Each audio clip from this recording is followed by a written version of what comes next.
اگر نہیں صحابی نے تو بد دعا ہے، بد دعا بھی ہے تو پھر ایک لمحے کے لیے اگر ہم یہ بھی مان لیں کہ بد دعا ہے تو پھر ہونے دو. اتنی بڑی بیوی کی بد دعا رد تھوڑی ہو سکتی. اگر نہیں، مسئلہ یہ ہے، ویسے تو آپ کہتے ہیں کہ پتا بھی نہیں ہلتا اس کی مرضی کے بغیر، یہ ماتمی کا ہاتھ اپنی مرضی سے ہل رہا، اسے بھی اللہ کی مرضی سمجھو. کیا لگے نہیں، ہمیں اصل میں اعتراض تو یہ ہے آپ لوگوں نے خود ہی مارا تھا، خود ہی روتے. میں کہا ہم تو نہیں تھے تو ان کے نام لکھ لیتے، ان کی بلدیتوں کا پتہ کر لیتے، کون کس کا بیٹا تھا، کون کس کا بھانجا تھا، کون کس کا بھتیجا تھا.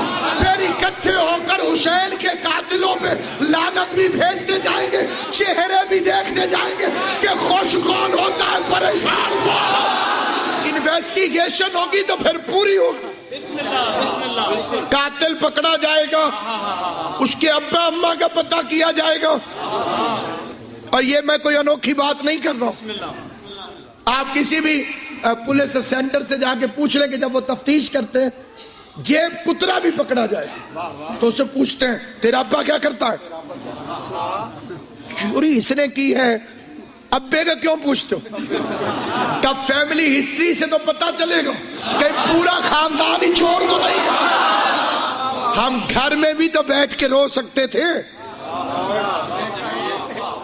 تو بندے آ کے پوچھ لیتے گھر والے کیوں رو رہے ہو، بات ختم ہو جاتی.